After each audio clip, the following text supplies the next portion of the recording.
I was asked a few interesting questions. From time to time, students ask me about counselling and counselling related stuff. And the other day, some students asked me interesting questions about movies. What movies are there? Good counselling movies or counselling related movies? Well, I explained that normally every single movie I watch these days, I watch out of a counselling point of view, no matter what it is, even Star Wars. It's interesting how Star Wars can have a counseling perspective. What would have happened if Anakin started chatting to some counselor and before he went over to the dark side? And there's a lot of stuff happening. I mean, I can see the whole mentor thing happening. I did a video a while ago about mentoring, about Anakin and who his mentors were, and then also who the mentors of Luke Skywalker was, and how Luke Skywalker became actually the final Jedi, where Anakin became Darth Vader. So there's a lot of stuff we can watch all around us. We can watch movies, we can watch documentaries, and in that all we can see it from a counseling perspective. So a normal movie night for me, going to the movies, turns out to be more of a counseling thing. I'm watching a movie from a counseling perspective. Another day I watch a great Christian movie that just came out, The Shack, and it's really brilliant. It was really touching, and I can see a few aspects of counseling, how forgiveness can also play a role. But there are a few movies, there's actually quite a few movies that you can watch relating counseling. One of them, my favorite at number one at this stage, number one movie at this stage, is The Road Within.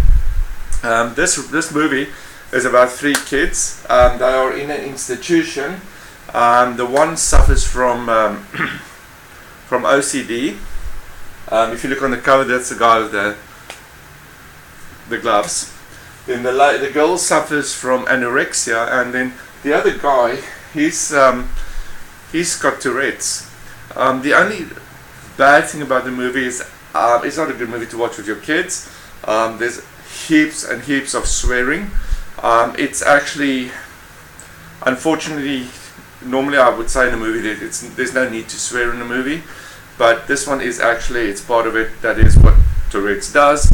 A sufferer from Tourette's syndrome swears without, it's like they go into these phases of swearing. They get a twitch, and so this is a great movie if you want to look at a bit of a perspective of these three mental illnesses. A journey of these three people together in a car can be absolutely, it's hilarious, but also teach you a lot about the different diseases. So that's one. Sorry, I watched the other one. This one I watched the other day with my kids. The Beaver. It's a very, very interesting movie. If you haven't seen it, Mel Gibson plays the role of.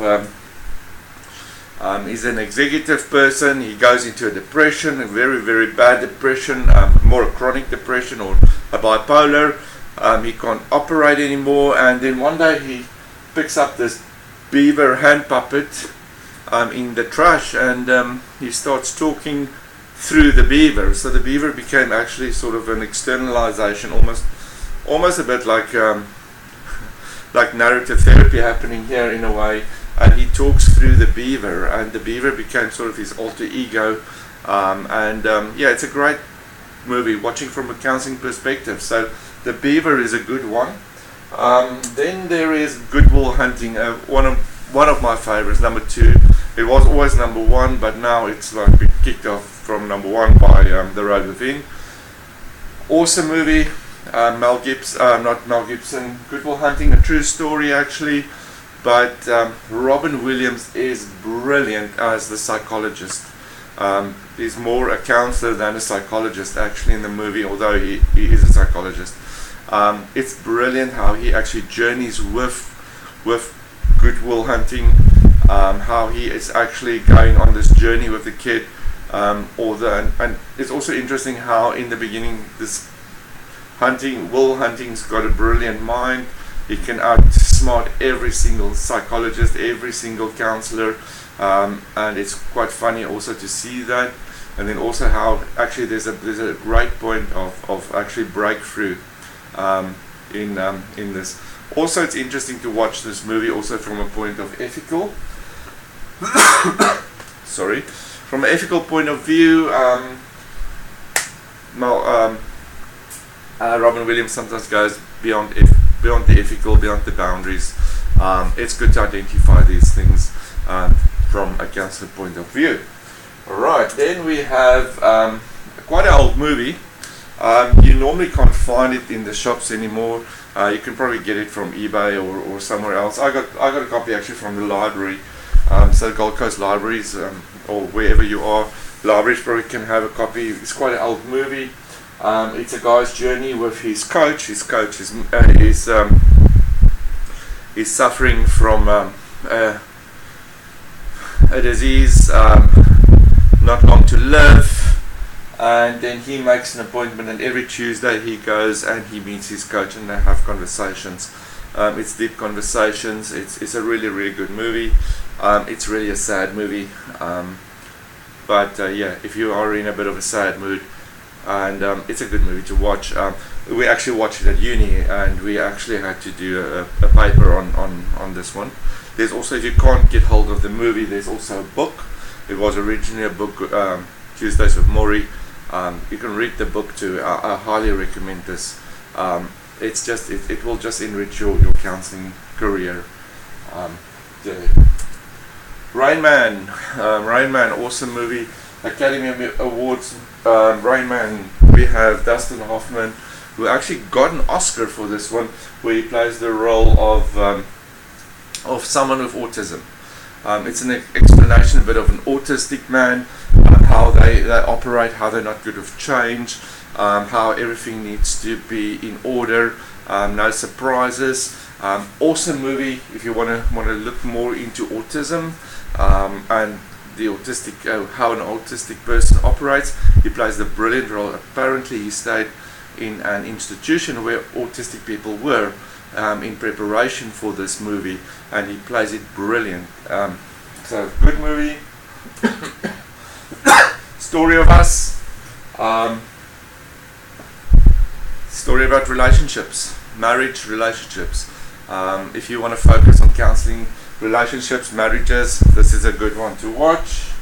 Hope Springs, quite a new one. Hope Springs also for marriage counseling, marriage relationship counseling. There's a very interesting scene where there are more than one person in a bed.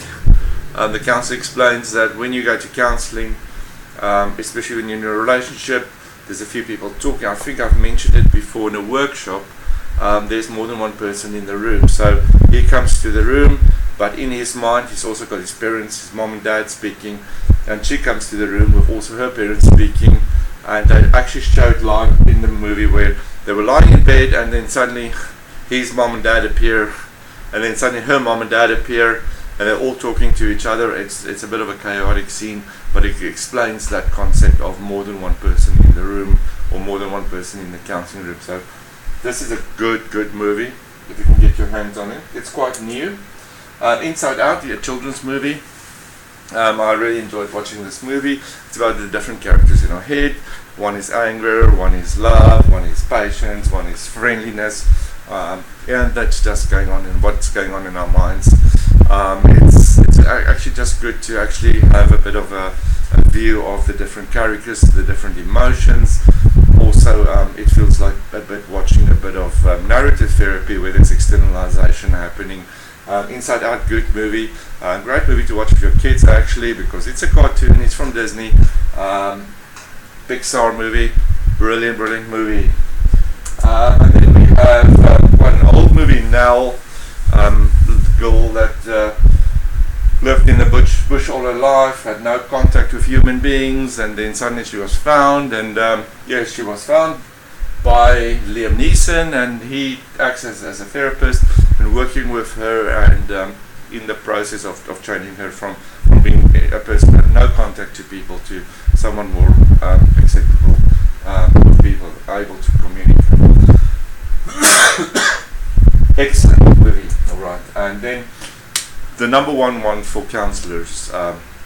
My students in class actually know this. In treatment, we sometimes watch episodes of this. In treatment is it's 30-minute sessions. There are 3 seasons out. Go to JB Hi-Fi. They are $29.95 for each season. It is an absolute investment in your counseling career to watch these movies, or buy these series. It's really it's worth it. It's worth to see all the stuff happening, ethics, boundary crossings, what happens when the counselor gets a gift, everything that you can think of are in this series. So I highly recommend go to your nearest JB Hi-Fi if you have one, or either get it from eBay. It's really one of the must-have things that you as a counselor must have. It's also great entertainment. It's great following the storylines. I promise you it's much better than watching Home and Away. You can just watch this. It's 30 minutes each one. There are plus minus 10 discs in each series, and each disc is I think it's about 7 cases per disc, and each case continues on each disc. So it's about 7 to 10 sessions per each client, which is a brilliant movie to watch from beginning to end. With this great Gabriel Bryan plays the in treatment counselor, psychologist, therapist. Good movie, really highly recommended. Then if you like this one, it's an old one, Silence of the Lamb. Jodie Foster is working with this crazy person who kills people and eats them up. It's a good movie. Just if you can stomach this, if you want to work with people in this field, maybe go and study a bit of what Jodie Foster is doing in this movie. One Flew Over the Cuckoo's Nest, a classic, a very old movie. Jack Nicholson, anything of Jack Nicholson is actually a good movie. I mean, we also have the other Jack Nicholson where all in Totally Crazy, in The Shining. Not really a counseling point of view movie, but it's a good movie. So, like One Flew Over the Cuckoo's Nest, it's all about people in a cuckoo's nest, people in an institution, and how they're being treated and how things are happening in there. Quite an old movie, so you might have to go and find it at your library or order it online from eBay or something. As good as it gets, this is also one of the great ones. I think my wife and I have seen this one about 5 or 7 times already. It's just great and funny, and different characters in it. And this guy, Jack Nicholson, played the role of someone with OCD. Look at the different rituals that he does. He doesn't step on specific blocks. When walking in the streets, there's all sorts of stuff that are happening. The OCD part comes out very clear in this movie. So as good as it gets from Jack Nicholson. And also Helen Hunt plays a brilliant role as his neighbor. And then there's the third neighbor who is also gay, and he's got a dog. And then the Jack Nicholson character absolutely hates the dog because of the germs. So enjoy this movie, as good as it gets. Then we have a very old one. I actually bought the movie a few years ago. I had to search for it. I got it on eBay. Silence of the Heart. I think this is basically the first or second movie that Charlie Sheen did before he went off the rails and totally lost it. But the story is about him and his brother. The brother's in the background with his Chad Lowe. Interesting, it's Rob Lowe's. Those of you, I'm giving away my age now, but Rob Lowe's brother, Rob Lowe's younger brother. Chad Lowe in this movie commits suicide, and that was the whole story is about the impact of his suicide having on his immediate family. Mum and dad basically breaking up because of it. People can't go on, and in the end, brother Charlie almost commits suicide himself because of what's happening in his life. A great movie, especially about suicide, how to deal with suicide, and so it's a really old movie. My kids normally ask me if I watch a movie what year is it made, and if anything past the 90s, it's like, oh, it's old, I don't want to watch it. I think this guy's in the 80s, but from a counselor point of view, highly recommended to watch this movie, although the quality is not that great because it's 80s quality, but it's a great movie to watch. A Dangerous Method, not everyone's cup of tea. I watched the movie once. I promise you I won't watch it again. It's the story of Mr. or Dr. Freud and Carl Jung. So that's Freud and Jung, and how they treated some of their patients, how they worked on some of the methods. It's something you watch without the children or your parents in the room. It's very sexual because we know Freud's involved. It's not my favorite movie, but it gives you a bit of a glimpse. It's the only one I know that gives you a bit of a glimpse in the life of Freud. So maybe sometime late at night when you can't sleep, watch this movie. I didn't enjoy it, but it gave me a bit of an idea of Freud. I always thought Freud was crazy. After this movie, I knew Freud was crazy. So it's a good movie to watch. So just watch it from whenever you feel like that. And then Memento, it's an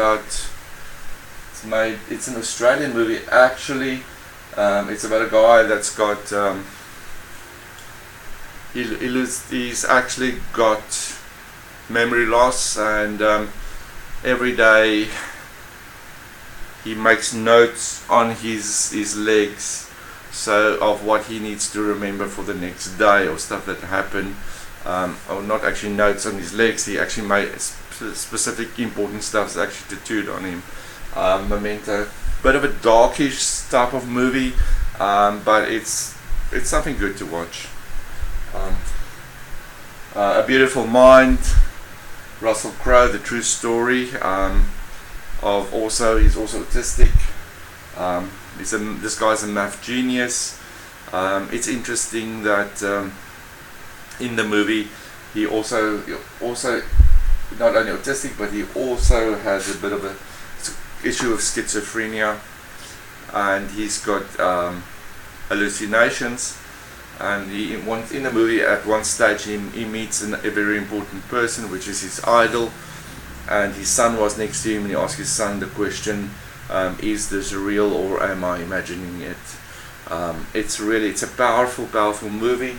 Actually, the guy that Russell Crowe portrays in this movie actually passed away in the middle of last year.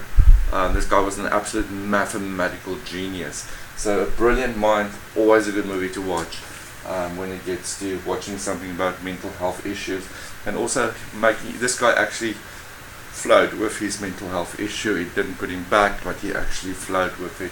He embraced his mental health issue and made it part of his life. Basically that's it. So before someone texts me again and say, hey, what are those movies again? So let me quickly let's run through them fast again, if I can get back to the start.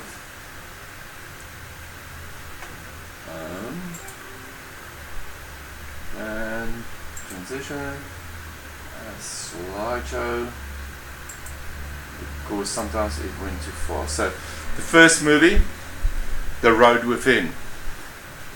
Second movie, The Beaver. Okay.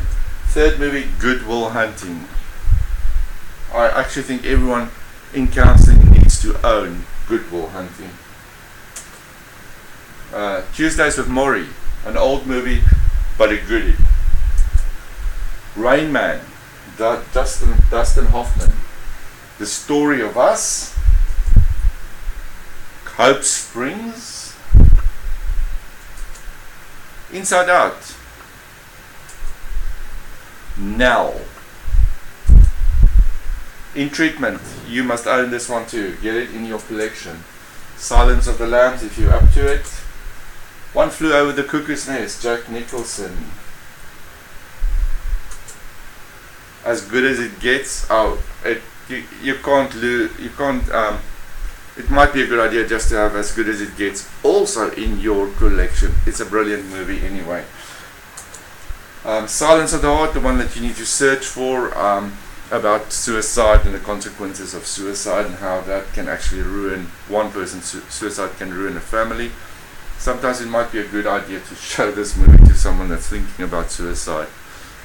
because they don't always realize what's the impact a suicide have on someone else. Dangerous method. Memento. A Beautiful Mind.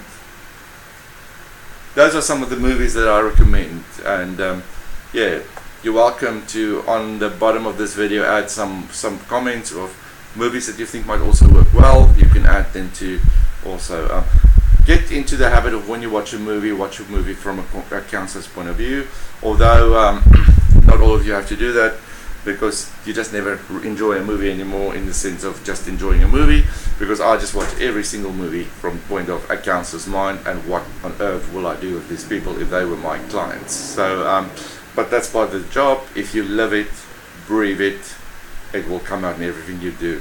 Have an awesome day, and may you find great treasure in each one of these movies when you watch them.